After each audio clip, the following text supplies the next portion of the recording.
welcome to the 2020 Femmes du Vin Harvest Seminar Series. My name is Emily Pearce, and I am the founder and president of Femmes du Vin. Today, we have an exciting blind tasting workshop comparing and contrasting the major schools of tasting across the world. We have the very best of the best women assembled here today to take you through these three schools of thought. Our first esteemed taster is Veronique Rivest, who will be tasting in the ASI format. Vero is one of the most respected sommeliers in Canada and abroad, with over 30 years of experience in hospitality and retail industries.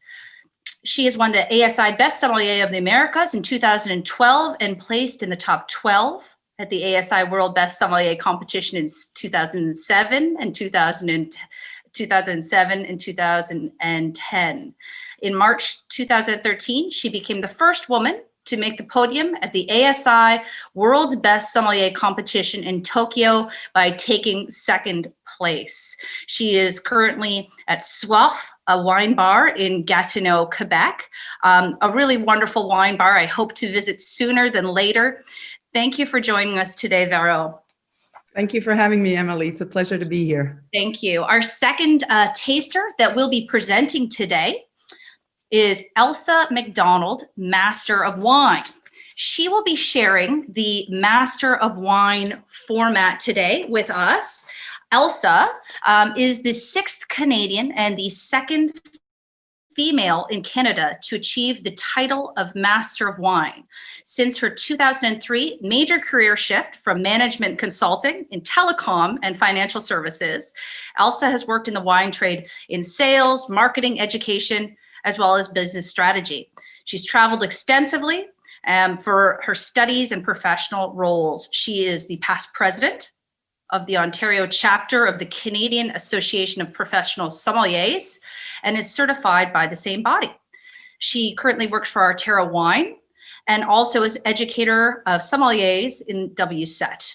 So thank you, Elsa, for joining us today. We're very excited to hear from you. And finally, our last esteemed taster today, we have Elyse Lambert, Master Sommelier. Welcome. She will be tasting in the Master Sommelier format, which we're all very excited about. Elyse is born and raised in Quebec and graduated with a degree in hotel management in 1999. She has worked across Quebec in very prestigious establishments.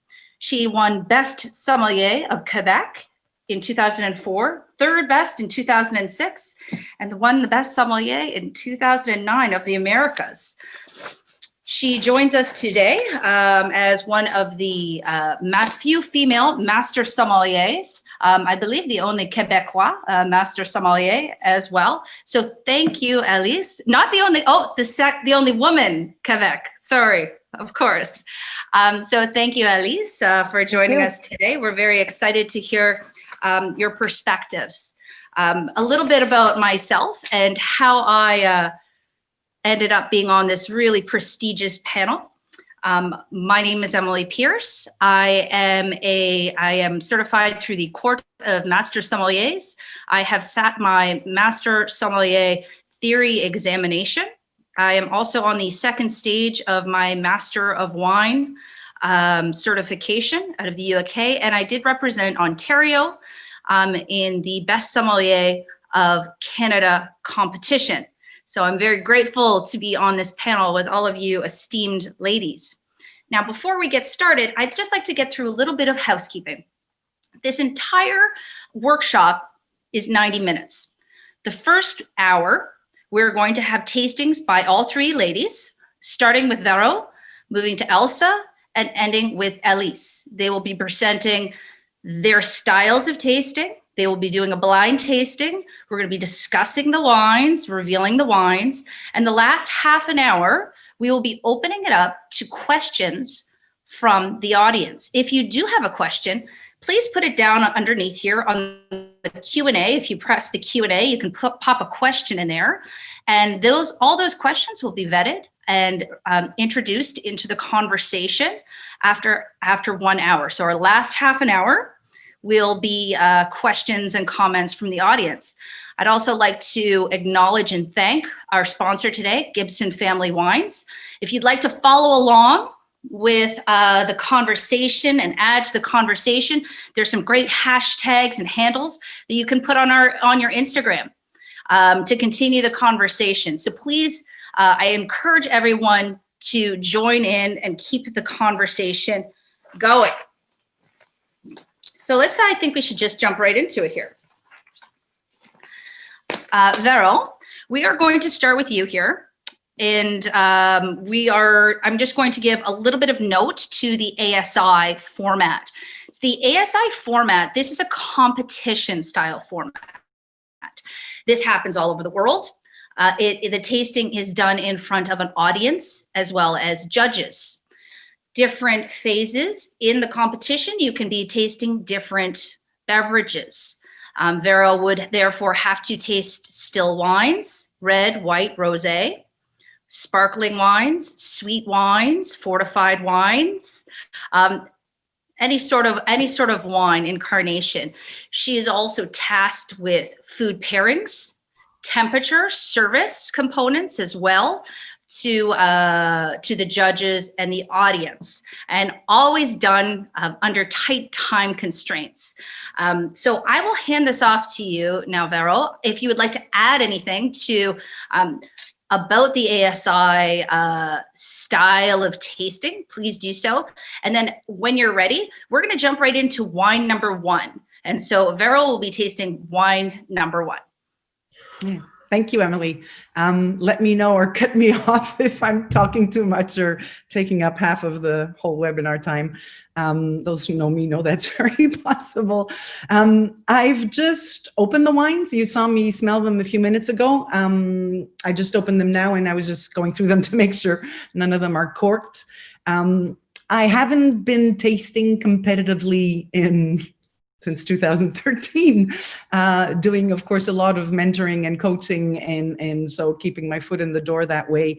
It would be very interesting to see also how, we'll see if we have time to talk about it later, but how we taste for different things, right? The way we blind taste depends very much on what we're looking for. But here, obviously, we're talking really about the examinations and about the competitions. I'm going in this completely blind, other than opening it and smelling it. I haven't tasted any of the wines. And I will tend to say one of the most important things, and something I will stress throughout if we have time to, is to know yourself is highly important. And I'm saying that because I know that I will probably love the wine I'll be tasting, because I always love the first wine of the day. I don't know if that's a sign for, something I should be worried about, but, and so I know that if I'm tasting 10 or 50 wines, I will always go back to the first. That will not be a final opinion, because I know that I'm always kind of taken by the first one. And secondly, and I'll get going, promise, mistakes are, I don't want to say perfect. Mistakes are how you learn. I remember once going on a big national TV show, and colleagues told me, oh, they'll give you a blind tasting, don't accept. And I said, are you kidding me? I will jump on any occasion I have of being wrong in public, because too many people are afraid of that. And that stops so many of us from moving forward as fast as we could to learn as much as we could. So don't be afraid to put yourself out there and be wrong. The best people in the industry that will help you move forward will never look down on you for that, right? If people judge you because you make a mistake, or you're wrong, or you say something that doesn't make sense, they're not the people you're going to learn with, right? No matter what level we're at, we constantly keep on making mistakes. We probably make, and you know how it is, the more you know, the more complicated it gets, the more options you have of being wrong. So there we go. Okay. Not trying in any way to excuse the fact that I'll be right or wrong, but so just very quickly, competition tasting, again, based on ASI, so Association de la Sommellerie Internationale, who looks after all of the international competitions, was an association created in France, and for the first 20 years was highly dominated by France and La Sommellerie Française, for obvious reasons. I mean, they've had a very developed restaurant and sommelier industry, but it evolves constantly as does everything else, right? So it's very much entrenched in that kind of French way of tasting, right? But has changed dramatically in the last 60 years. Okay, so I'm going to jump right into the first wine. Just go through a tasting. Hopefully, I'll remember everything, as I said. Okay, so here we go. I should actually time myself to see how much, but it doesn't matter. So wine number one is clear. It has a pale ruby color. It does have a bit of a purple violet tinge to it. It's a very thin, watery rim. Doesn't seem to be showing any age. A very appealing, very bright, very reflective color. Makes you want to drink it. The nose is clean. It's reserved in a certain way, not extremely aromatic. And first impressions are definitely of fruit. There's something fresh and croquant and I don't know how you say that in English. Something fresh and croquant about it, like fresh, crunchy fruit, just ripe, you know, not overripe. There's no sensation of overripeness. It's very fresh. There's a little bit of slightly floral tones. There's a hint of more savory kind of vegetal notes to it. There's no apparent new oak. And definitely an overall impression of freshness, of purity, of bright, crunchy fruit. The palate.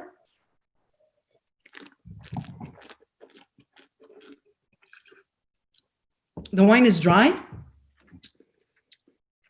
It's light-bodied, moderate in body, I'd say. It definitely has that, confirms that impression of fruit. Really bright, crunchy, just right red fruit, a bit on the sour side. So there's some red apple, there's some cranberry, there's some cherry, some sour cherry, very much in the red fruit spectrum. A little bit of that more perfumed floral side with hints of violets, and a very light kind of underlying savory, more earthy tone. Maybe just a little bit of kind of wet earth and beets and things like that. Still not getting any impression of oak. There's a nice ampleness on the palate. So maybe it has seen some oak, right, for just a bit of that micro-oxygenation, but probably older oak, right? I'm not getting an impression of a lot of new oak. If there is, there's very little. The wine is balanced. It's again, very lively, based on freshness. It's quite youthful. I don't think this is much more than 1 to 3 years old. Obviously, we know it's, well, I'm thinking we know the non-blind part is that we know that this is Burgundy and Pinot Noir. Definitely tastes like an old world Pinot Noir. So from France, from Burgundy. It's a wine that would I definitely serve chilled to put forward that crunchy red fruit character. So at about 14 degrees, you know, not more than 15. It's a wine that I would keep, but not very long, more short term, maybe 4 to 6 years, drinking beautifully right now. I don't think there's any need to carafe it, but Pinot Noir with its finesse can always use a little bit of air to kind of, you know, be a bit more expressive. It's always on that delicate side, so you want it to let it express itself a bit more. Beautiful wine to have, even to start the meal as an aperitif for those who prefer red wine, or to be had with a simple things to munch on. You serve an aperitif like charcuterie. I would love to serve it with a beef tartare, or something that has a bit of those earthy, savory flavors, like a roasted chicken with wild mushrooms or chanterelle, or maybe even a wild mushroom risotto. And there you go. So I said Burgundy, Pinot Noir. Now you want me to say where, that's basically the tasting. You want me to say what I think it is?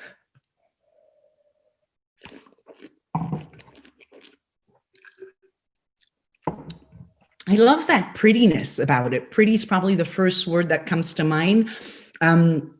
Reminds me of things like Savigny, maybe, Savigny-les-Beaunes, or a Choré, or maybe more Marsanné. I don't know why I'm on the northern end of each coat, and I don't know about 2018, a very warm year, quite fuller. The freshness and the crunchiness of this wine makes me think maybe less hot, right? So maybe 2017, although they're very young. But so I'd say 2017 Marsanne. There you go. Wonderful. Thank you. I think that I speak for all of the viewers. We're just famished and dying for food right now after you do after you did those descriptors of what we could eat it with. I'm looking for beef tartare somewhere. I can't find it. I don't know. That was very impressive, Vero. And we're gonna sorry, go ahead, Emily. And I just wanted to remind everyone as we're going through this workshop that the point of this is sort of comparing and contrasting styles. What Vero said is very important, that it's not, getting it right. This is talking about comparing and contrasting styles in a workshop, in an open dialogue. So I think that this is what we're focusing on, and that was really interesting and impressive. Sorry, Emily, impressive is a big word. I don't think so. Sorry, but even as I go now, I realize, right, things I've omitted. Right? Yes. The losing the habit of doing this, right, when you're training, important structural elements, right? Tannin and alcohol. So I should address tannin, obviously very little tannin, and alcohol, quite moderate. I don't think we're above 13. And there you go, an overall structure and then overall balance and harmony. But maybe just to stop on that, if you want to move on, or just so people understand, when you're tasting for competitions, it's a little bit a combination of what you will see both from Elsa and from Elyse, where there is that definite analytical tasting, much more analytical, where you're looking at the structure, you're quantifying, you're qualifying, but it has to be combined with the more hedonistic analysis. So how do you translate that to the consumer? So It's understanding the wine through its structure, right, through sensory analysis, but being able to because when we do a purely sensory analysis, that's not the way we describe wine to a consumer, right? And The job of the sommelier is definitely that. So it's linking those both worlds. So in competitions, it's extremely important to be as analytical as you are also considering the consumer and how to talk to them. Wonderful. Thank you. And also a reminder, these wines are available for people in Ontario from the Gibson Family Group. If anyone is looking to try these wines even after the fact, they will be made available. So thank you, Vero. That was very informative. Thank you so much. We're going to now move over to Elsa, Elsa Macdonald. Now she, as we said, is a Master of Wine, and she is going to be doing a Master of Wine tasting, which is very different from the other two tastings that we're doing together, which is why it's in the middle. A brief note on the Master of Wine tasting. This is written. Where you see the ASI and the Master Sommelier is verbal, whether that's in front of judges or judges in an audience. The Master of Wine is written. And it is, as Vero indicated, quite an analytical style of tasting that you can really have any wine from anywhere in the world. You could have a natural wine from Georgia. You might have Pinot Gris from Argentina. You can have still and sparkling, sweet, dry, fortified, really the gamut of any wine that is made in any style. Now, this might not be necessarily to identify what the wine is. These questions might be to discuss viticulture, vinification, or where the wine is best in the marketplace. So it's has a different breadth of questions that can be asked of the candidates. So it's quite different. but it is always done in a written style. So we're going to change it up here. We want to make sure that Elsa is in her element to share her blind tasting. So we're actually going to go forward and share Elsa's notes and a question that she has prepared in the Master of Wine style. Now, Elsa, if you'd like to add anything to what I said about the Master of Wine and their deductive tasting theory, please do so. And then you can go ahead and share the question that you're answering today, as well as your grid, your style, and very briefly your notes and how you got to your answer. Super. Thanks very much, Emily. And Vero, thanks for your great note. It's always amazing to hear people talk about wines in such a different way when you have the same wine in your glass. So thank you for that. The only thing that I'll add to what you said is that when you are doing the Master of Wine exams, you're doing 3 days of exams. Actually, it's 4 days of exams because you do your theory and your tasting at the same time. And each tasting exam is 2 hours and 15 minutes, and you're presented with 12 wines. So the first day is 12 whites, the second day is 12 reds, and the third day is 12 of sparkling, fortified, rosé, everything else. And they could reintroduce some more whites or reds if they wanted to. So in the way that, you know, some of the other candidates might do one wine or maybe 3 wines, you know, one after the other in a competition, or 6 wines, the Master Sommelier exam, this is a little bit different in how we do it. And as Emily mentioned, it's also written. So bear with me, I'm going to share my screen and show you what a typical question would be. So you should be able to see sample MW questions for red Burgundy. And I just picked one that was kind of the closest to the exercise we're doing today, but the questions really will change depending on what the topic is. So this was from the 2018 exam, and the question reads, wines 1 through 5 all come from classic Western European regions. For each wine, and then you have to answer 3 questions. So the first question, it says 5 times 10 marks, 5 wines, 10 marks. So identify the origin as closely as possible, making reference to the grape variety or varieties. B, discuss quality within the context of the region of origin. And C, what has the winemaker done to maximize quality and regional typicity during the winemaking process? So you can get questions very similar to this, but worded slightly differently. So you have to have that agility and nimbleness to be able to answer these to actually get the marks. It's not like they don't want to hear a tasting note. They specifically, they want to hear how it applies, how what's in the glass applies to that question. So without any further ado, I can, when I'm tasting a wine, use any method I want to write down the wine. So when I originally started, I had come from a WSET background, and I would use a grid and just kind of write top to bottom. What do I see? What do I smell? What do I taste? I realized as I started tasting more and more that the order in which things hit me, whether it's acid or tannin or flavors, was quite different. And that grid was actually disabling to me because I had to write it in their format. So I adopted something that a lot of masters of wine use. It's got different names. Anthony Moss has done it. So some people call it the Moss cross. But basically, I'll write a little note. I'll scribble a note, really. And this is what it looks like. So it's a little bit bizarre. It's in the shape of an X. But the idea is that when I'm writing out my paragraph, I can glance back at this and I know exactly where on the page I'm going to find the information that's a reference. And this is important because in this particular example, it's what we call a mixed bag.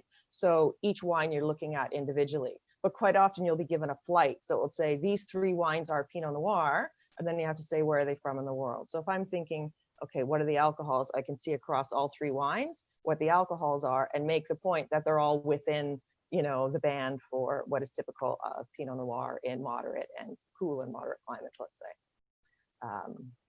So that's why I use this. And then how does it work? I typically start at the top left. I'll make a note of the color, and then down the left-hand side, my aromas, which I start with. I might then jump over and write a character note. If something jumps into my mind and I think I know that I recognize that wine, at the bottom, you can see I've got a little dash for preliminary thoughts. I might just scribble down there something, or don't forget something, or, you know, note to self kind of thing. I'll do that.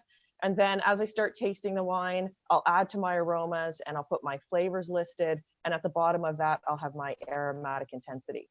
Up at the top in the middle of the cross, you can see I've got the word data. So that's dryness, acid, tannin, and alcohol. And if it's a white tasting, I'm not talking about tannin. I'm talking about, do I see MLF or not? Don't ask me why. That should probably go under winemaking. That's how I always did it. I'll remark on the body in the middle there. And then when I talk about the acid, you know, when I first learned to taste, everything was it's medium or medium plus. But that's not really how you can communicate to other people. I can think that way because it almost puts a number in my head like, oh, medium plus means about 70, 75%, which is meaningful to me, but because it's relative to everything else in my head, but that doesn't mean anything to anyone else. So where it says character notes, I'll try to put a word on it. Is it a crisp acid? Is it a tart acid? Is it a sour acid? You know, whatever the character is, I'll try to write a word there. And same thing for tannins. You know, are they fine grained? Are they evolved or resolved? Are they chewy? Are they grippy? Are they sandy? So, you know, something about the nature of the tannin. And I'll actually put a number on the alcohol. Now, going to the far right of the X, you'll see I've got the word quality there. So this is where I try to write down my observations. What's the balance? What's in balance?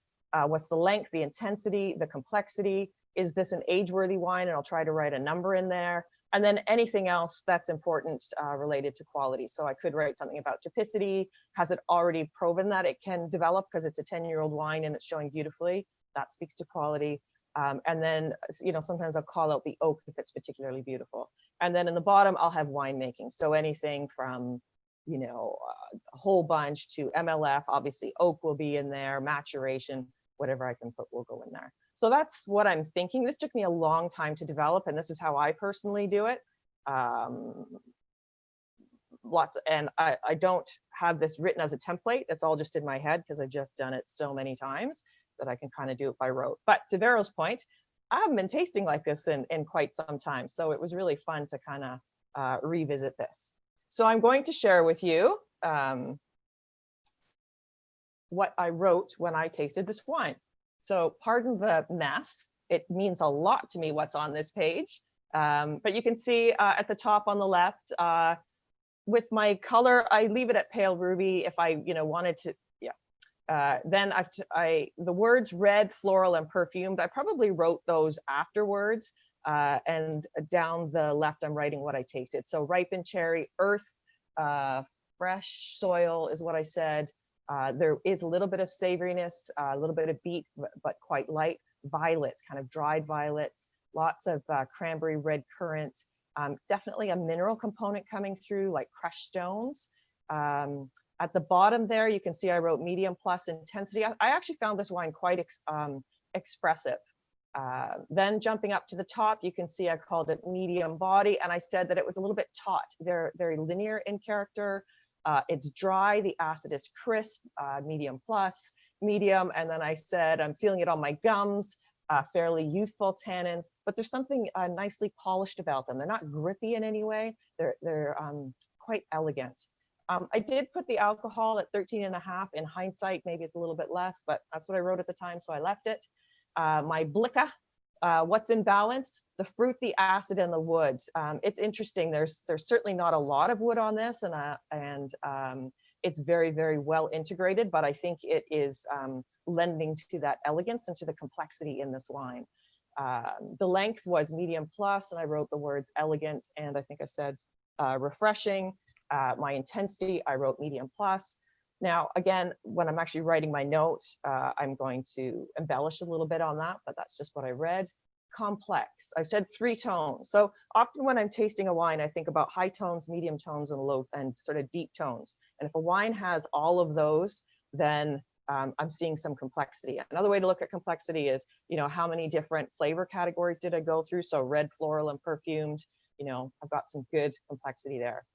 Age worthiness, I'm thinking like 5 to 7 years.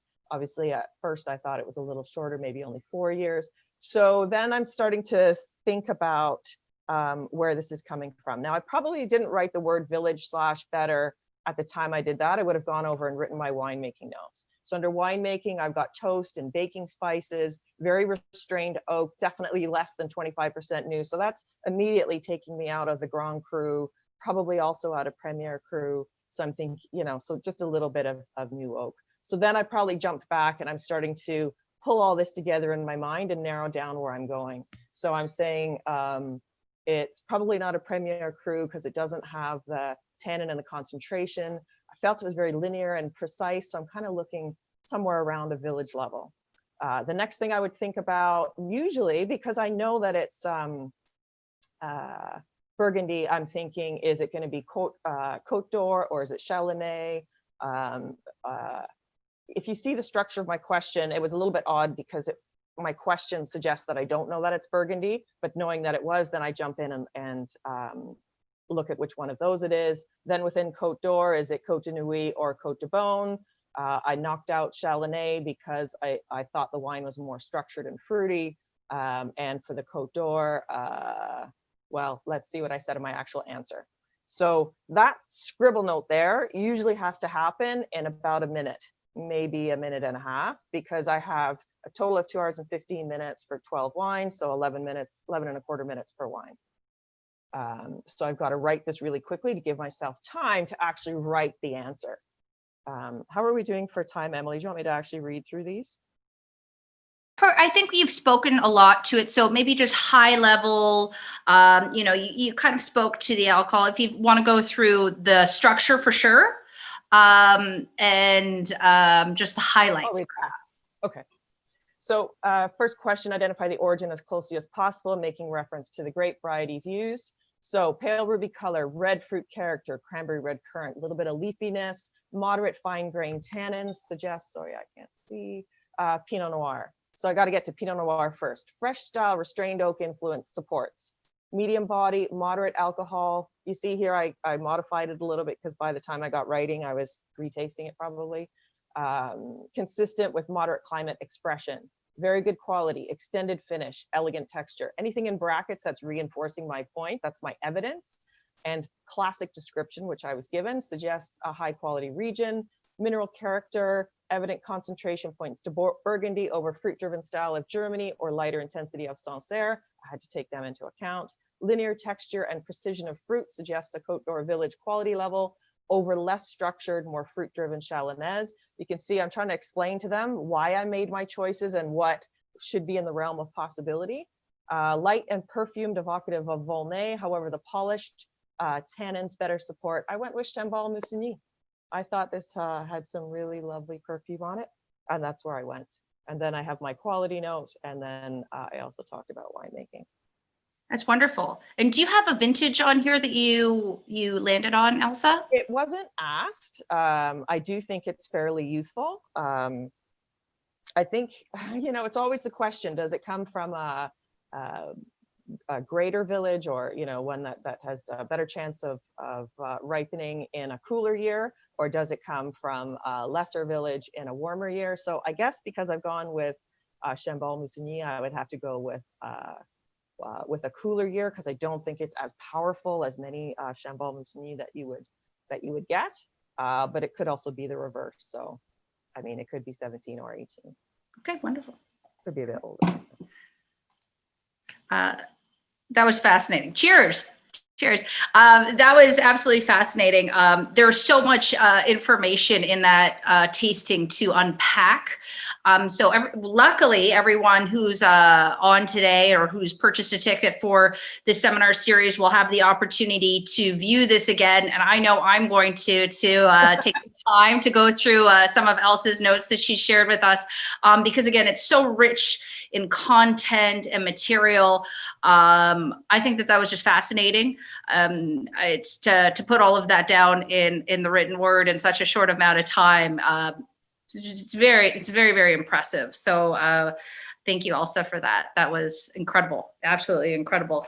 And again, a reminder, if you do want to view this later and you don't have the wines and you're like, wow, I wish I had these wines, they sound delicious and very interesting, you can purchase them in Ontario from the Gibson Family Group. So that's an option for you as well. And last, but certainly not least by anyone's measure, we will be moving to Elyse Lambert. Master Sommelier. So she will be doing the Master Sommelier, the Court of Master Sommelier grid. We're just going to put it up here now for a moment so everyone can see it Wonderful.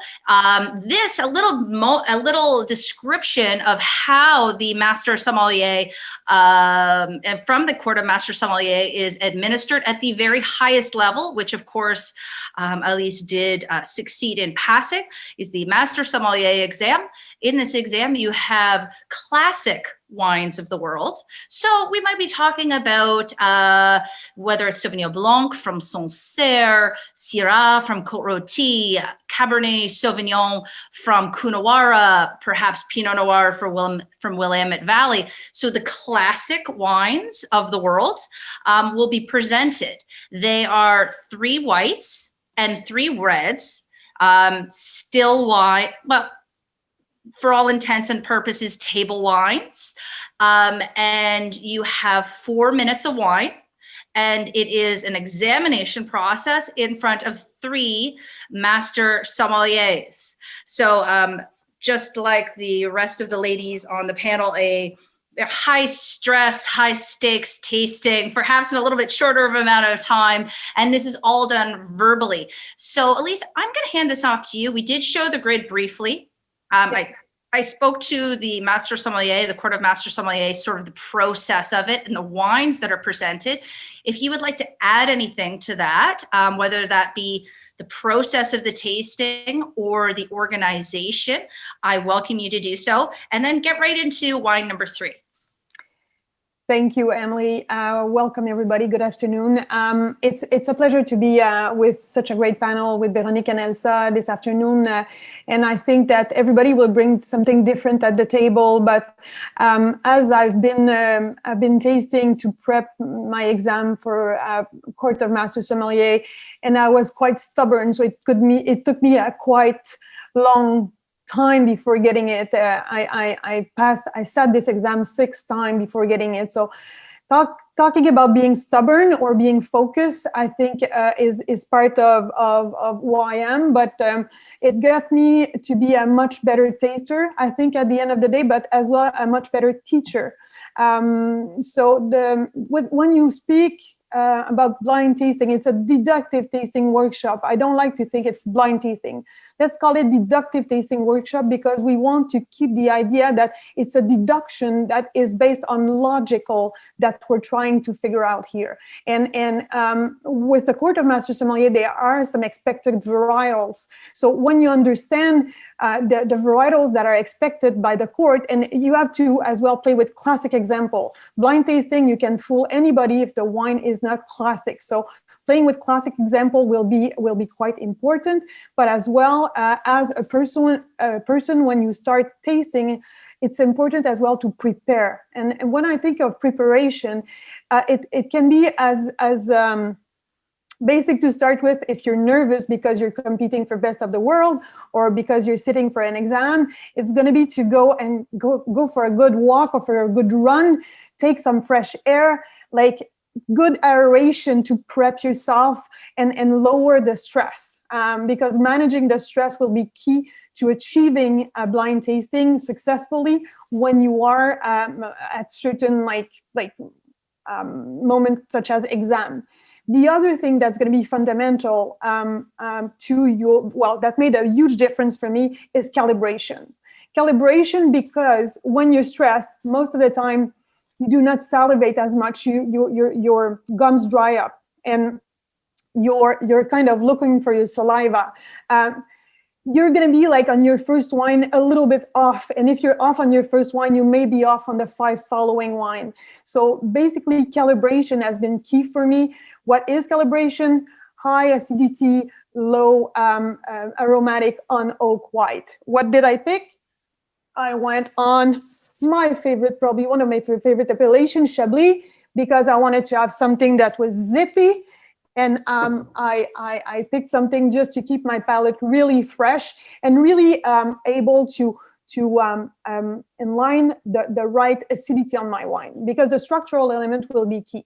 Other thing with the deductive tasting workshop is that you have to put together an understanding of the cause and effect. Cause and effect will allow you to talk about a wine and say, oh, I have let's say, cause and effect.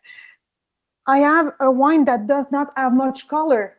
If I have a wine that doesn't have much color, and I can see my finger through it, it's because I have a thin skin. So thin skin leading to tasting for the Court of Master Sommelier. My wine is now down to, my wine world is now down to Sangiovese, Nebbiolo, Pinot Noir, Gamay, and to a certain extent, sometimes Tempranillo. I haven't started tasting yet, and I'm down to 5. Now we know it's Burgundy. So yes, it's going to be a different discussion that we have today because we're narrowing down like super small pieces of land of Burgundy, the magic of Burgundy, as you can see on the back here. So basically, I'm going to get through the whole grid. We're going to do it together. But keep in mind that I'm going to open the discussion to cause and effect when I taste. Like this, it's going to lead you to understand why I'm going with my tasting. But already with the color, you're seeing that, you know, you're helping yourself. Cause, effect. Think of that. And as well, be consequent with your tasting. When you arrive to an initial conclusion, if you have a wine that doesn't have much color and you're throwing in some Cabernet Sauvignon, you're telling me that you did not understand the whole thing. So with the Court of Master Sommelier, we're trying to see if you're understanding the wine. At the end of the day, that you have the perfect answer, yeah, maybe, but it won't make that you're gonna pass if you do not do a proper evaluation of the product. So let's do the tasting on wine number 3. By the way, thanks to the sponsor of those wines, they're tasting delicious. I love Burgundy. I've been tasting Burgundy in the last few days for some other topics, and I was tasting those one, and I was like, wow, I feel like drinking those. And that's one other point that is important. When you're questioning yourself, where are you in the world? Sometimes just take a step back. Ask yourself, would I drink this wine? Do I like this wine? That can be as well a good point of reference. Trust yourself and listen to yourself when you talk. Because if you describe the wine and the first thing you're doing is trying to figure out what the wine are, you'll never get it. What you want to do is take a step back, do a full evaluation, like just a lecture of what it is, and then gather all the information all together and see what makes the most sense. And that's going to be the key for you to be successful at blind tasting with the Court of Master Sommelier. Then manage your nerve and try to fit all this in 4 minutes. So let's do it. Let's do it. Let's do it. So I just poured the wine. And by the way, never try to trick the system. Never try to trick the system means that the wines that are in the bag, they've been opened. I asked my neighbor to open the wines and to pull the cork. I didn't want to see the cork. I didn't want to see the capsule. I didn't want to see anything because I was thinking if I see the cork or the color of the capsule, I'm going to be thinking like, oh, it could be this or that. Don't try to game the system. You're always going to lose at that. So my neighbor was super happy about it. He may have a glass of wine at the end of this tasting. So wine number 3. Wine is clear and day bright with a medium minus intensity ruby color with a medium size kind of pinkish rim, no presence of gas or sediment. We have here a medium viscosity with no staining of the tear. On the nose. Nose is clean with a medium intensity of aroma. It's all like the crunchy fruit Veronique was talking about. It's like all this red fruit, very lush, very like on red cherry and raspberry and a little bit of strawberry. We do have a touch of cranberry as well. We're all in the red fruit bank. And it's ripe. It's ripe fruit, like just ripe fruit, ready to eat. It could be riper. You could leave it on the counter for a couple more minutes, or hours or days. But for now, it's just like super lush, like red fruit. We do have a touch of floral component and hint of forest floor. Some baking spices leading me to presence of oak, but it's baking spices that is more onto vanilla. It's very fine baking spices. Hint of fennel, forest floor.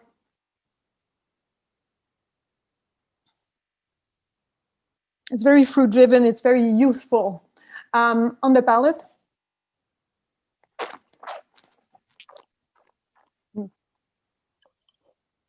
Wow, beautiful. The one is dry. I would be even close to bone dry. Lots of salivation attached to it. Again, here the fruit is tartar on the palate than it is on the nose. So leading to the fact that the fruit is tartar on the palate than it is on the nose, I'm confirming that I'm in the old world with this. The salivation is higher. We do have a little bit more of the red fruit again, like cherry. It's a little bit of sour cherry, rhubarb, cranberry. We're less on the fresh, like fruit. We're more toward the tart, non-fruit aroma, nice floral component. I'm on a little bit of red flower. The vanilla component is still there, but it's really like really fine, spiciness that I have. Hint of this forest floor that is again back there.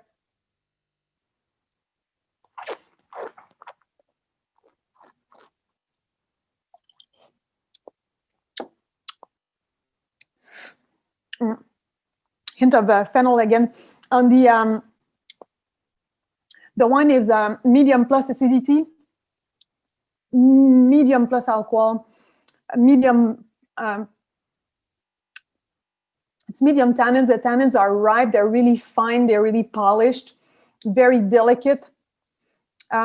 Medium plus alcohol, going to the fact that it's warming up a little bit the cheek. But the tannins are really, really polished and fine, really refined wine.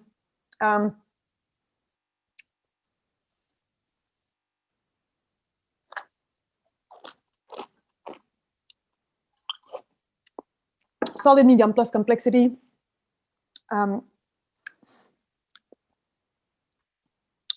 Yes, use of oak. We do have some oak here. I would have like a little bit of new oak in this, but it's not mainly new oak and it's French oak. The toast is not really high. It's really refined. So initial conclusion, I'm in the old world. We know it's Pinot Noir, so we're gonna go like right through Pinot Noir. And I would be like, so Pinot Noir, France, Burgundy, it's something that is youthful. So it's 1 to 3 years of age. So final conclusion, good one for this one. I do have some tannins that are a little bit firm. I would be final conclusion, Pinot Noir. I'm in Côte de Nuit because there's a little bit more structure on this wine. I'm in Côte de Nuit. It's quite delicate.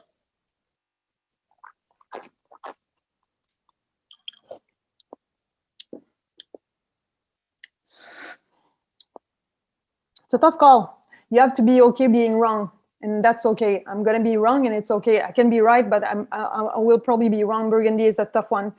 So because of that tannin structure, I will be on Gevrey-Chambertin. Côte de Nuit Village, Gevrey-Chambertin, vintage 2017, Gevrey-Chambertin village of a great quality producer. So that would be it. I probably busted my time like forever, but it's okay because I think that taking your time, just not going through like the grid like at a too fast pace will allow you to follow where we're going with this. So basically that's where I am. You may have gone over time, but it was worth every second. It was worth every second. Elsa, that was amazing. That was, and I do agree. These are all delicious wines too. Beautiful. Oh, as I taste through them, each one, they're very different, but they're absolutely beautiful. And these, as for everyone who's on the call today or that purchased tickets, you will be sent a link and you can go back and review everyone's notes and their tastings and sort of further deconstruct what they said, how they got there, why they got there. Now, what we're going to do is we're going to open it up to all three speakers, all three tasters today. As again, this isn't about a party deductive tasting isn't about a party trick or getting a wine right. This is about systems and understanding systems of tasting. So we're going to open it up to all the speakers, all the tasters here today, Vero and Elsa and Elyse, to have, to discuss the wines that we tasted today. So I think we should go back to wine number 1 here. The wine that Vero called, beautiful wine, very crunchy. Very crunchy, yes. We're looking for our beef tartare somewhere. I hope someone brings me. I was going to say, can I change my mind? Obviously, right? This is and doubt yourself, Yes. please, constantly, right? The minute you're confident in everything, excuse me, but you're screwed.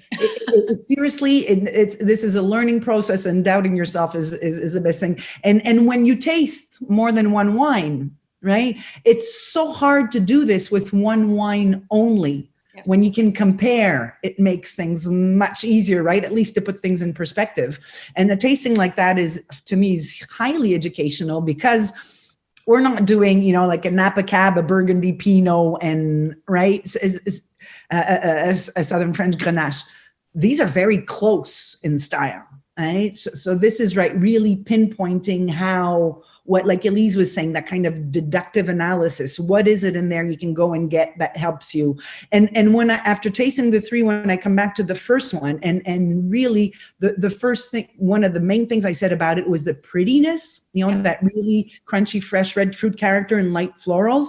And I was thinking of Savigny, and then I'd come back, but I'm kind of in that Savigny, maybe even kind of Volnay, Montély, that prettiness, right, is really, really, after tasting the 3, it's really what sticks out. And this one, it's not the one that has the most depth, neither the most complexity, but those very, very pretty aromatics, right?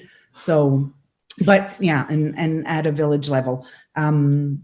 I don't know if anybody else, Elsa or Elyse, if you wanted to add. I'd like to comment that we'll come back to that, because I think it's very interesting, the laterals that you group together in terms of Burgundy and villages, which again, we're at a very high level of tasting here for our viewers. These are, some of the best tasters in the world here. So we'll come back to sort of how and why we're grouping our villages, and why Vero is putting, these different villages together. Why is, somebody talking about Gevrey and different and Pommard or grouping things together. So we're going to come back to that. But Elsa, do you have any comments on Vero's wine and your thoughts on it? No, I had tasted the wine and written in pen all my own thoughts, and then as Vero was speaking, I sort of sketched down in pencil things that were slightly different. And that's why I was saying it's so interesting to hear a wine that you have in someone else's words, but I always have to write it separately so I can see how they saw it differently. And I felt that this one had enough spice, enough elegance, enough structure. I did actually go with, when I was guessing what I thought this was, I was in the Côte de Nuit. I was in Gevrey-Chambertin. So a little bit different. And I didn't feel that this had the same perfume. It was quite different. I actually, when she started off and she said she felt it was very restrained and it was almost like it was holding something back, that was my first reaction to it as well. But I was also, you can't help but comparing it to the wine that I had already tasted of my own, which I felt had that perfume. So, we're talking about nuance here, and when you have more together, you see the nuances. And one last thing I'll add is I remember sitting in a seminar one year, and the person who was presenting said, you have 4 Cabernet Sauvignons in front of you, and they are obviously completely different from each other. And now we're going to talk about them. And I had just tasted them all and went, okay, they're all Cabernet Sauvignon. That much I think I agree with. You get better at it as you taste more, and being able to pick out the nuances and doing them beside each other. It just takes time. So don't worry if that's where you're starting. You'll get to a point where things taste different. And again, for the wines that were given today, I do feel that these, they spoke to me, they were very different from each other. And that's whenever you're. Yes. So for wine number 1, I would add that I was kind of on the same page with Elsa, as Geoffrey Chambert. I am like, when you think of Burgundy, Côte de Nuit, most of the time is a little bit more muscular. It's a little bit more firm for Geoffrey and Maury. As if you're on Chambol or Vaughan, you're going to have much more elegance, like a silk shirt. I do have a little bit of earthiness here on wine number one, and tannins that are a little bit more firm, as well as oak content that is a little bit more forward. So usually when you use like this kind of oak, sometimes you have as well an indicator that the wine can handle a little bit more oak, so that it would be more maybe for a more prestigious appellation, maybe. This is all, again, some deduction, but the oak presence that is there, and as well a little bit of the earthiness and fern is kind of leading me to northern part of the Côte de Nuit. Vero was in northern part of Côte de Nuit as well, so she kind of hesitated in between.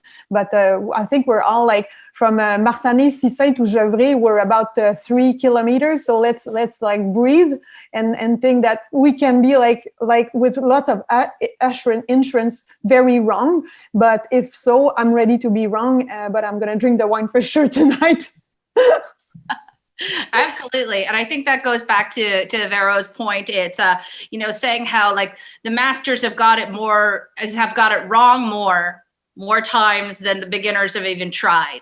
So I think that again is a great thing to reiterate on these wines. So that's an interesting analysis of wine number one.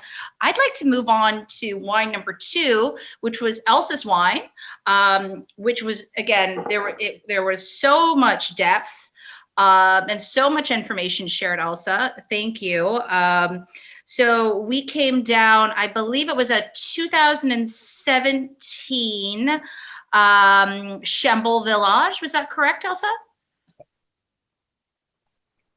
Mm-hmm. And so tasting it now, do you have any other thoughts or in comparison to the other wines? No, I'll stick with it. I mean, as I said earlier, it could be a really good example from a warmer year from, yes, perfect. Savigny or Santenay or something like that. But it would be hitting it out of the ballpark if it was. Wonderful. Vero, any comments or thoughts on wine number two? Elsa said it was Gevrey, right? Chambol, sorry, yeah. There's a spiciness on here. There's an anise note that kind of sticks out with me and made me think of Gevrey, that kind of spiciness. But my first notes were about earthiness, really present earthiness, and the quality of the tannin, the slight grit, the slight firmness to the tannin, even if it's slight, reminded me a lot of bone. And we can discuss endlessly about what attributes we give to each village, right? But that again is just general guidelines, right? And it's kind of fun to do this, but I mean, it all comes down to the producer, to farming methods, right? Not all Gevreys or not even all, the wines from the same Premier Cru or Grand Cru will have exactly the same characteristics, right? But yeah, there was a certain firmness and earthiness to me that reminded me more of what I associate with Beaune. And I kind of agree with Vero on this, that we do have like this red fruit, but as well this chalky tannins. Chalky tannins sometimes leads me to Beaune, Volnay, Pommard. And, but the more you taste, the more you kind of doubt yourself. And that's kind of, and there's a nice spiciness as well to the wine. But these grainy tannins, most of the time, I'm kind of in the surrounding of the Volnay Pommard camp. So I would be tempted to go in this direction. And, I've tasted like some 17 lately, and the 17 are tasting so well. Like I cannot I'm going back to those glasses and I'm like, are they all 17? They're all open and they're kind of giving themselves, and there's this fruit, like lushness and pleasure to drink them. So I kind of hear 17 on the back of my mind because I tasted some other vintages that were maybe a little bit more firm. 16 is a little bit more firm, a little bit more hard sometime on the tannins, a little bit more. 17 is so lush and so fruity. So I would be there. Voilà. Wonderful. I mean, I can't help but agree with you, Elyse, that there's so much pleasure in all of these wines. They're absolutely delicious. So actually moving to, Elyse, to your wine now, wine number 3. Do you have are you changing your, it looks like you might be changing your thoughts. Are you changing your mind on this? Gevrey Maury, I'm still there. You're there. There's a little bit more black fruit now, and for me, black fruit is northern part of Côte de Nuit. So Wonderful. nice black fruit. Gevrey Maury, we would be in this camp, and I'm gonna be with confidence wrong with my Absolutely. Go confidently. Go confidently. Vero, do you have anything to add? Like once you taste this wine and you put it in the context of your wine, what are your thoughts? This one had, it was kind of the tightest, the one that had the more depth to me, right? A certain, I wouldn't call it austerity, but almost if you compare with the profusive perfume of number 1, right? This definitely is tighter, you know, more, and very savory, right? Much more than the other, really going into those earthy tones. I even had something that reminded me of ashes. The oak to me is more apparent here. And there's even a tiny bit of animal, call it barnyard or whatever, right? But so to me, the more Elsa was talking about high tone, medium tone, there's a lot of grounded notes here to me, right? It's very, right? And hence probably the most age-worthy also. But I agree with Elyse, it takes me to kind of Maury, Gevrey, that kind of, right, broad and deep and Yes. with a lot of depth. And I might add, I looked it up when we were saying it's true, the wines are showing fabulously. It is a flower day. Oh, okay. Lucky us. We Oh. planned that at Femmes du Vin. We scheduled the entire harvest seminar around the biodynamic calendar for all of our tasters so they could get the best out of their tasting today. That's not true. But I do see some knowing nods, some agreements from Elsa on what Vero was saying about this wine. Do you have any comments on wine number 3? My notes that I wrote started off with earthy, wet leaves, animal underscored twice, and then the word broody. It just felt like a really dark, broody wine. I thought it had some muscularity to it, some meatiness, so like lots to kind of chew on. This is where I felt, you know, when you talk about Côte de Nuit versus Côte de Beaune, and you talk about in the north, the tannins are more polished. In the south, they're a little less polished, a little more tangible. I couldn't quite put it in the Côte de Nuit because I felt like those tannins, there was a little more assertion on them. But I went with Pommard, which is the closest to Côte de Nuit that I could kind of go to with this. So that's where I went. I thought it had a little bit, just that dark muscular character took me to Pommard. I love that. I always think of that dark fruit as sort of that sauvage, that brooding character to the fruit. I think I see that a little bit in here. But I don't know about the viewers, but I'm the only one who knows who the wines are. So I'm at a very unfair advantage here. So I think it's about time, unless anyone of the speakers has anything to add, that I think we do the big reveal. What do we think? Oh, Vero, yes. I'd love to add something and something. Am I muted? Yeah. Christopher and the participants mentioned this about the different ways of tastings, right? Do you need to do, of course, in our everyday lives, if you're a sommelier or an agent, or we're tasting for quality, for, you know, do we need this for certain customers or so there's different ways. And even when you're training, be it for MS or MW or competition, I think it's great to go through these 3 wines and just basically, right? So I went through kind of an analytical process with all of them, but then I go back and just really quickly, you know, what comes out? What speaks to me? What, right? So number 1 was that pretty, floral, fruity, crunchy. Number 2 is a bit more spicy. Number 3 was that very grounded, earthy, right? So I think it's really great to have those kind of, because that's how we taste every day, right? We don't do these extensive analytical tastings in our day-to-day life. It's more like boom, boom, boom. And to give, and that I think is highly enlightening also for helping you to understand yourself.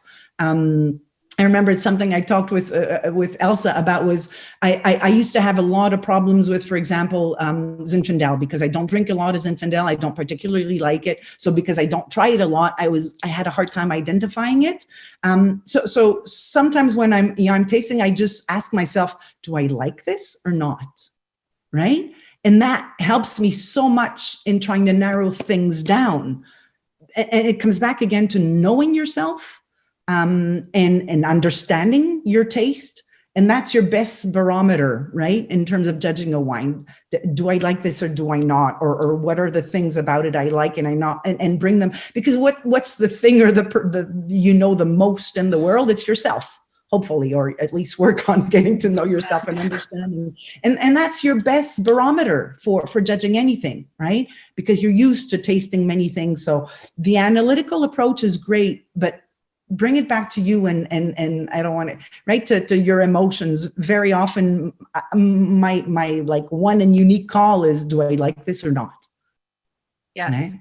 Oh, I love that. But it brings a lot of insight because you know what you like, you know what you've tried in life, right? So I find it extremely helpful. And of course we taste differently for different purposes, right?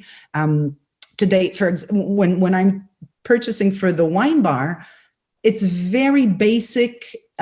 We used to, I feel like I've gotten a step further when I brought when I brought the emotions into it. We spent so many years trying to take the emotions out of it, right? Objectivity is highly important in becoming a good taster, and you try to be as objective as possible. But at one point when you've gotten a certain mastery of that, coming back to, I always say I pay so much attention today to how the wine makes me feel, right? This feely, touchy kind of thing that is a big no-no when you're learning the analytical process. But I think at one point it's important to bring it back in. But anyhow, that might be I think that's really insightful about sort of, bringing it back to yourself and like asking yourself, do you love these wines? I think we're lucky that these are all super delicious. Now, Elyse, you had a quick comment, but then we're going to have to reveal these wines. Yes, we're going to reveal those wines. I think it's important as well not to underestimate the theory that is attached to the blind tasting. Theory will be always somewhere there in the equation. So keep in mind, like theory that could be like understanding the vintages in Burgundy. It's fundamental. Like if you keep underestimating your theory, you'll never get through that. And then yes, tasting will make it better. But the more you taste, the more you're exposed to wine, the more you're kind of now questioning sometimes yourself, because your sandbox has got bigger. Lately, like I was very assertive about Pommard and Volnay and Burgundy, and I had a friend that had me blind tasting on something that was fine and polished and elegant, and I was like, never it's going to be Pommard or Volnay, and he was like, that's Volnay. So I was like, okay, well, you know what? Now I have a new reference. Volnay cannot be only on firm tannins. So sometimes it's as well to keep your mind open and ready to be wrong. I love that. And you know what? I think that's a really interesting point you have, that for all the viewers, especially all the people starting out with the tasting, these women, these tasters, are some of the best tasters in the world. And wow, it looks so easy sometimes, but there's just a breadth of information and theory and work that goes into these tastings. So I really do agree with you. I'm committing to investing in understanding the theory, whether that's vintages, vinification, viticulture, blending, trends in the market, how wines are being presented. There's a lot of theory going on. So, but I must say, with no further ado, because I know everyone is just champing at the bit right now to see what these wines are. Are we all ready? We're going to put the wines up.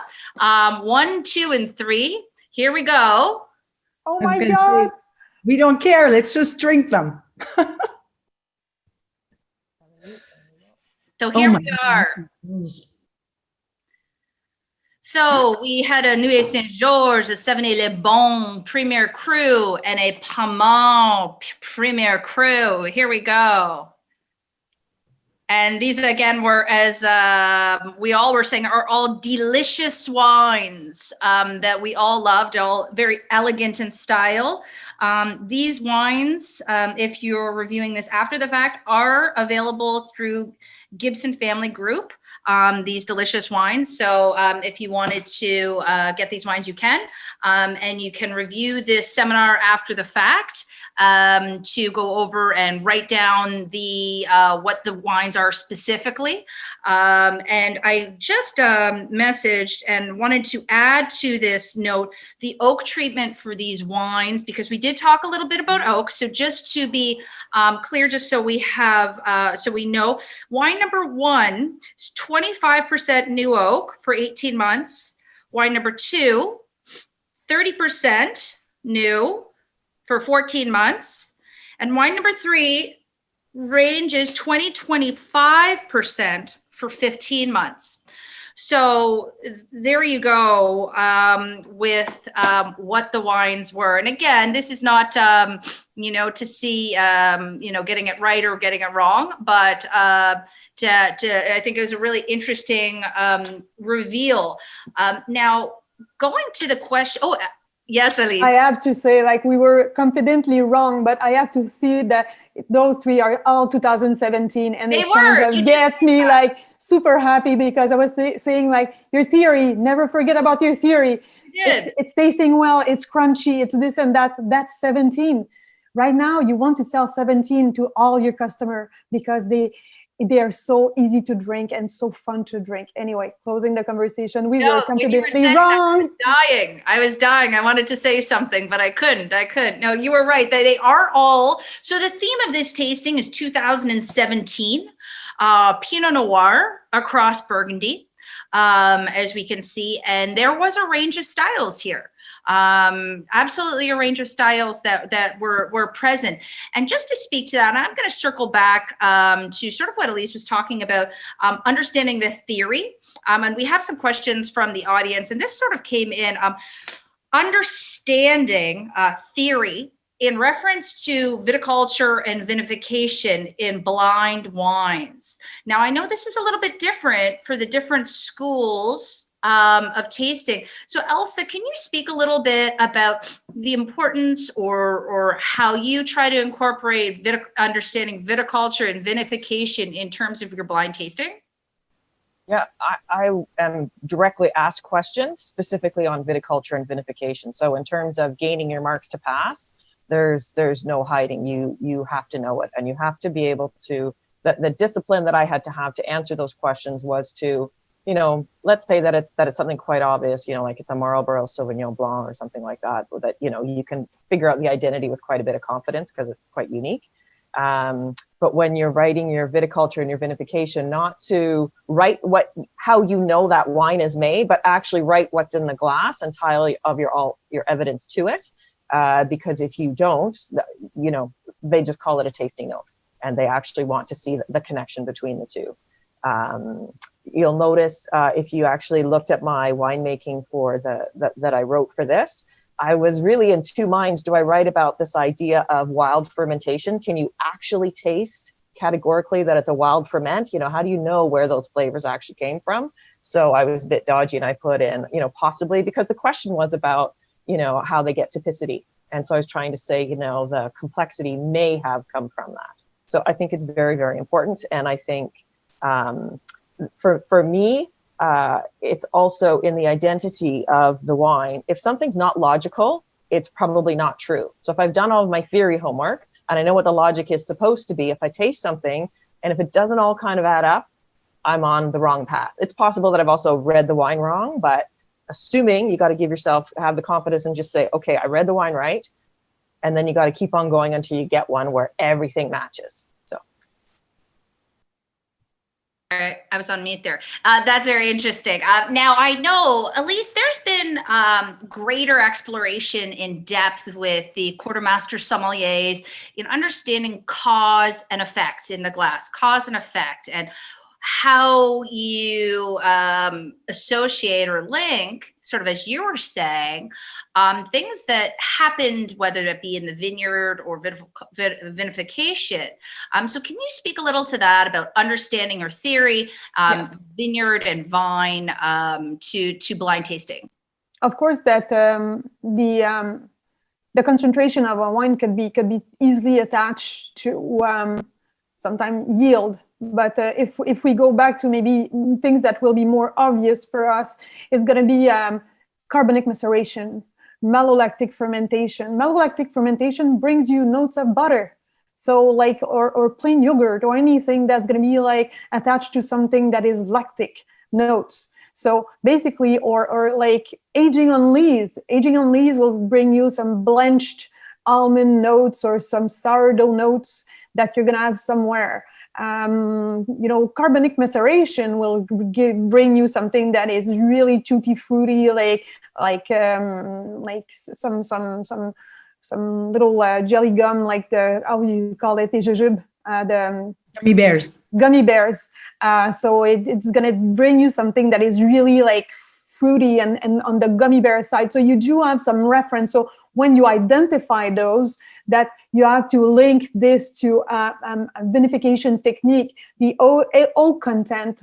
Oak content, do you have spice or you have like oxidation? Is it small oak? Is there lots of new oak with high toast where you're really on notes that will remind you like lots of baking spices or Christmas spices, or you're going to be like more on dill, on some like the American oak that can be sometimes a little bit more obvious.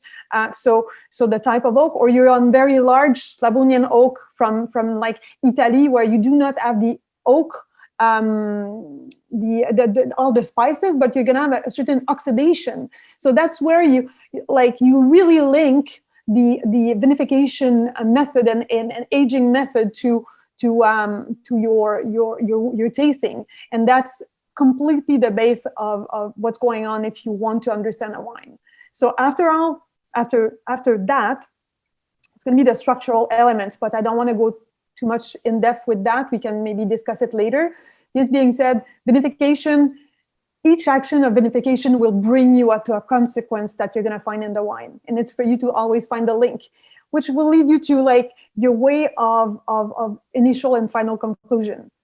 Yes. And you know what's interesting? So, Vero, you have in the ASI competition, you really have to expand on that, because you could be tasting, well, any kind of wine from anywhere in the world. So pairing, in addition to say still wines, I mean, you could be talking about sparkling wines and vinification techniques of how do you get the bubbles into the glass and bringing and identifying that. So I think, dealing with even a broader spectrum of wines in your school of tasting, can you speak to sort of the importance or the depth or the breadth of understanding vinification and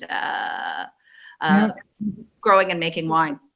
What, like Elyse said, is so much is related to cause and effect, right? And again, I mean, all of us keep on saying that it's not as much guessing what it is, but understanding what it is that counts.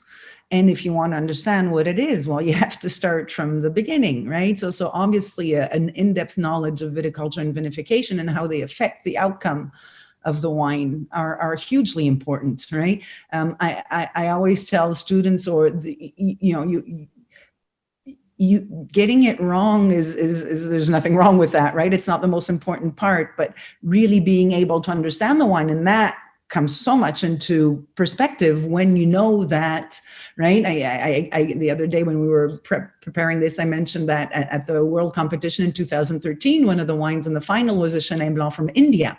I mean, you could get a wine from China, you can get, Arinarnoa from Brazil, you can get, right? I mean, the possibilities are endless. So, we often say you have to have tasted wines to understand, to be able to find them again, right? To be able, it's true to a certain point, but if you have really in-depth knowledge of viticulture and vinification, you can get a lot of the analysis right of the wine, understanding it without being able to guess exactly what it is, because you have no clue what it is, or you've never tasted that before, right? How many of us have had wine from Thailand, or right? So the all of the knowledge you can have that helps you to analyze the wine purely objectively and analytically, as a wine, right, as a product of certain type of viticulture and certain methods of vinification.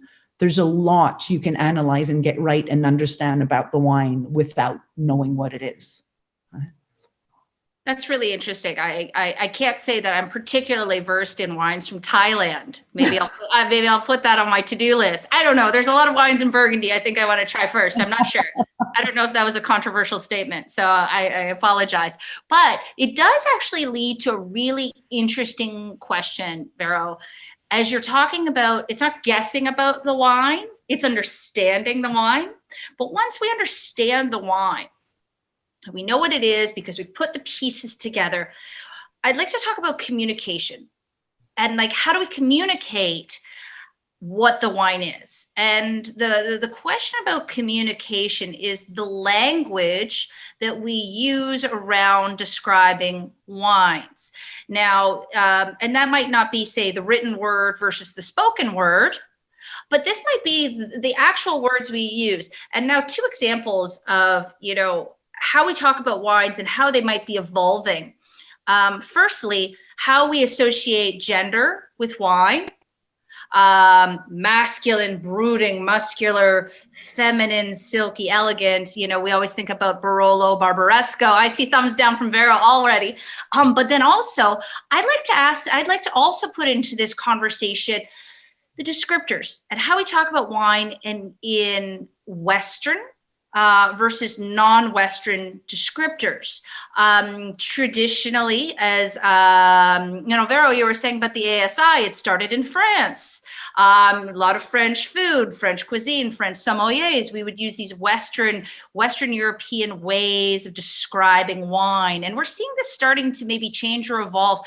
And I think it's a very interesting point of how our language shapes our perception of wine, gender, and race. I know it's a big conversation, but Elyse, do you want to add some of your thoughts on this? Yeah, well, for sure. The of course that the gender, it's a delicate topic these days. We have to be like super careful about the use of gender because of all we see in the world. So, but I like still to think sometime of doing descriptors that will be more towards, when you speak to a client, he doesn't want to hear the medium plus, the medium minus, the this or that. What you want to do as a good sommelier is to sell, and to sell some pleasure, some joy. I like to think that when I talk about wine, and I speak to people, I'm going to try to put image to the wine where people will say like, okay, like if you drink this Pinot Noir, it's kind of like wearing a silk shirt. You see right away where you are with the wine. So using terms that I think the feminine, masculine, well, if you want to use it, you're comfortable with it. If you think it can fit a context and people will be open to this type of conversation, go for it. But I think it's adapting your conversation to the person you're speaking to. And that's the most important. Some people will be like some wine lover, they know wine inside out, and you have to sell them wine. So you can go maybe in depth with some information that like someone that is starting would not understand. So it's about them, it's not about you. And it's about you trying to understand what they want and what they want to drink, and make sure that you find the perfect wine they're going to enjoy. So use the vocabulary they're using. It's going to be much easier, and try to listen. Yes. The best quality of a great sommelier, humility, and as well be a good listener. So I'm kind of tweaking a little bit your question, but I think it's a question that has multiple drawers. It's not it's not a single answer that I could give on this. So voilà. I love it. I love it. And I love the idea of humility and sort of taking the ego out, and communicating to the drinker. Now, Elsa, you're in an interesting position because where Elyse and Vero can say it, you've got to put it into the printed word, the written word, right? So you actually have it on the record, one might say, of how you put your notes out. So I'd be really interested in your take on, how we use language in wine, whether that be gender or race, how you see that moving or evolving, especially in the Master of Wine perspective. Well, I'll say a couple things. One, when you only have a very limited time to write and a limited space, and every single word has to count for a mark, you need to try and be as precise as possible. So using words like masculine or feminine, it can be interpreted very differently, and you don't know exactly what the interpretation is. So I will say that something is muscular, it's meaty, it's, toned, it's, whatever. And if somebody, interprets that as masculine, that's up to them. But I try to avoid those sort of blanket terms. And part of it is, I did use them because when I first started studying, I spent time in France, and they would often use this, this wine is as beautiful as a beautiful woman, and, that sort of thing. And I would listen to it and I would kind of get the sense of what they meant. And you can't help but repeat it a little bit. But at some point somebody said to me, and I felt this was an extreme opinion, but I want to share it because this is how they interpreted it. They thought when a wine was spoken of as being feminine, it was pejorative, because they felt that it was saying it's pretty, it's soft, and it's all of the characteristics that mean it's not going to be a long-lived wine. Therefore, it's lower quality. And I kind of went, whoa, that's pretty extreme. But that is how, when they heard the word feminine, what they thought. And when they heard the word masculine, it was like this macho assumption that this was, a longer lived, therefore better quality wine. And how long it lives isn't the only element of quality we've seen today, for sure. But it was just so interesting that they were adamant about how disgusting it was that people would use those terms. And I thought, oh my. And you know what? That's interesting because it goes sort of back to what Elyse says in the communication to the person, and different people understand things differently. Now, Vero, I hate to say, I'm going to ask you a different question because we're running short on time. I know. So I think that this is very interesting for you, especially. In the ways of your career, can you give some techniques to overcome tasting hurdles that you've had in your career? This is a question that's come up over and over again. This can be including physical, mental, emotional, just, your tips and tricks. And before you answer that, I'd like to know, because there's been so much interest in this amazing panel of women, we're going to take all the questions that didn't get answered today. I'm going to put them out to our speakers, and we're going to hopefully get these up on social media. So not to fret if your question didn't get answered. We are going to get to them. But Vero, I'm going to hand it over to you for your thoughts. Thanks, Em, and you got it right. There's no way I'm going to let that language question go without commenting on it. It's so huge, and we could have a whole webinar just on this. It's so fascinating. We enter the cultural aspect, and if wine isn't cultural, God knows what it is. The feminine, masculine thing, I think I've used those words. I've been taught to use those words we've all been, I consider today that I've been taught a language that nobody speaks anymore. Right? There's such a disconnect between how we used to talk about wine and how we're talking about it. The wine trade in general has had the opposite effect desired, not bringing people into wine, but rather intimidating them and scaring them off wine, right? And a lot of it is cultural issues, has to do with vocabulary. You mentioned Western, non-Western. Wine is so westernized, right? A lot of the words we use, a lot of our references for aromas, for tastes are not familiar to Asians. And so we could go on for ages and ages. I think it's a fascinating subject, but so the importance of being constantly evolving. I'll come back to your question now. But God, I would love to speak about language. This could be a 4-hour seminar. So I know, I apologize very much. I've been tasting and talking about wine for over 30, 35 years, and still to this day I question how I talk about it. I don't think I have yet found, but it's also because of how we've been taught.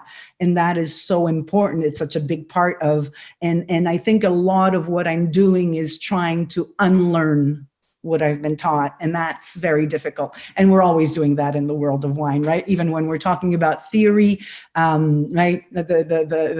Anyhow, yeah. So constantly evolving, but that's fabulous. Overcome tasting hurdles. Elyse mentioned a very important part at the beginning, which to me is hugely important. Do not try and get any hints, anything that would help you. Don't try to peek at the bottle, at the label, at the capsule. Don't. It's the worst thing ever, right? The hardest thing about blind tasting to me is to stop obsessing with trying to find what it is. If that is your single goal, you're doomed for failure, right?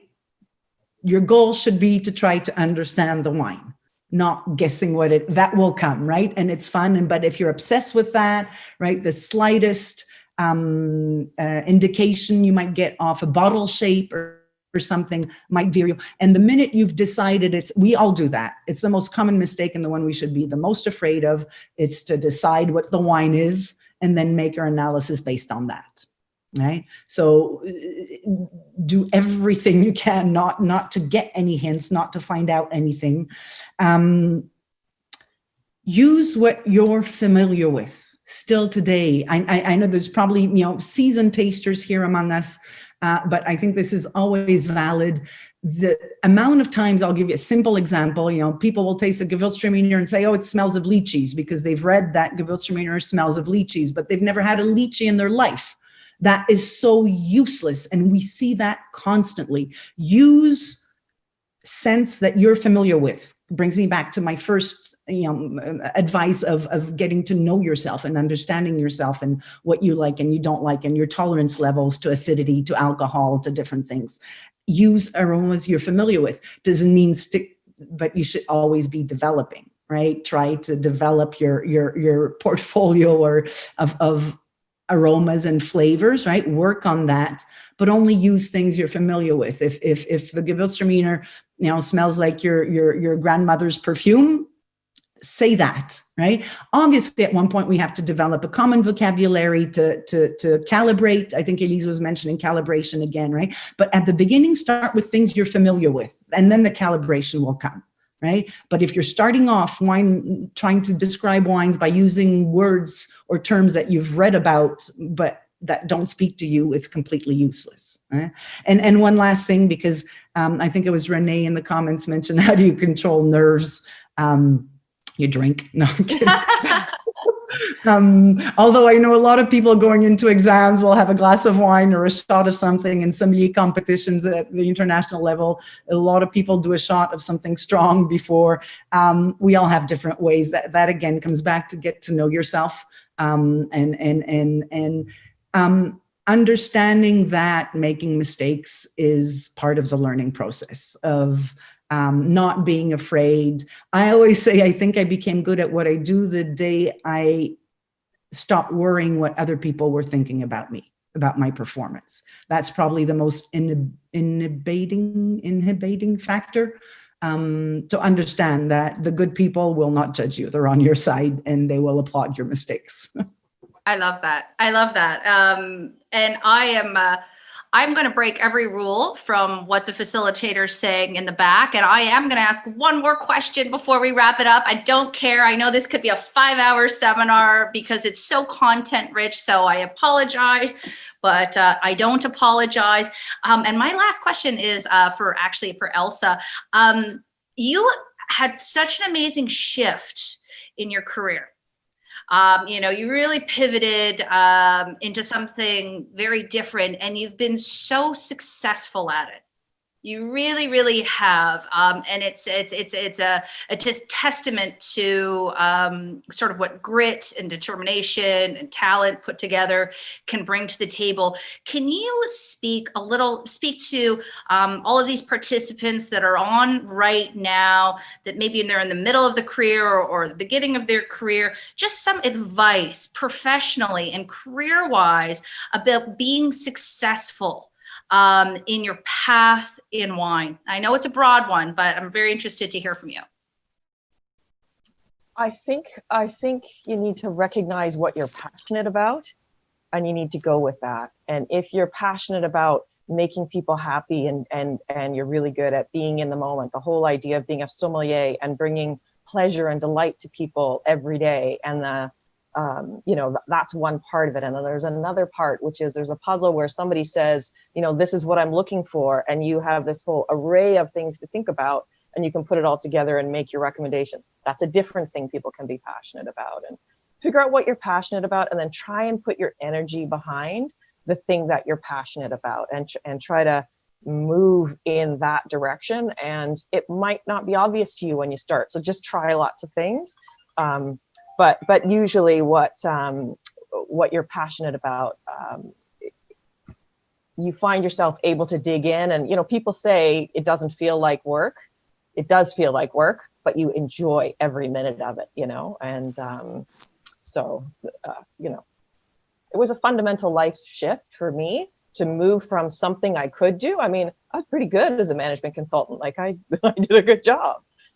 Into something that I really wanted to do, and I really wanted to absorb myself in, and I'm happier.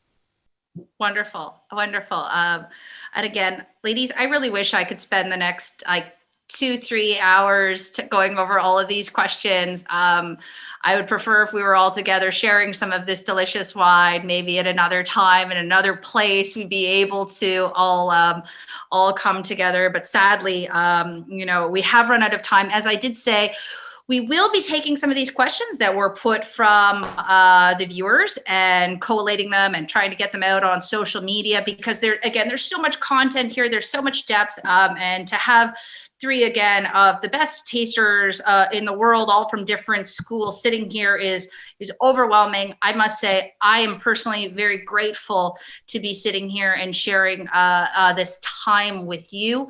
Again, with the housekeeping, if you did purchase a ticket, or you happen to miss it, or you want to review it, you will get a link to watch this again, which is very exciting. If you didn't get a chance to try the wines, you can look up Gibson Family Group, which Elyse loves those wines. She's giving 2 thumbs up. So I'm very happy about that. So thank you, ladies, for coming today and sharing your knowledge, your expertise, and your time. I'd like to point out that all of the ticket sales that happened today are going towards the Femmes du Vin Inclusivity Scholarship Fund to help all women in wine pursue their goals and their careers and their dreams.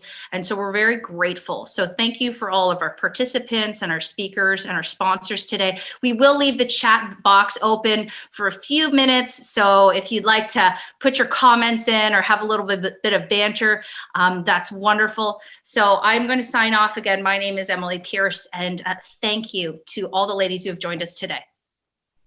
Thank you. Cheers, everyone. Thank you. Cheers. Cheers.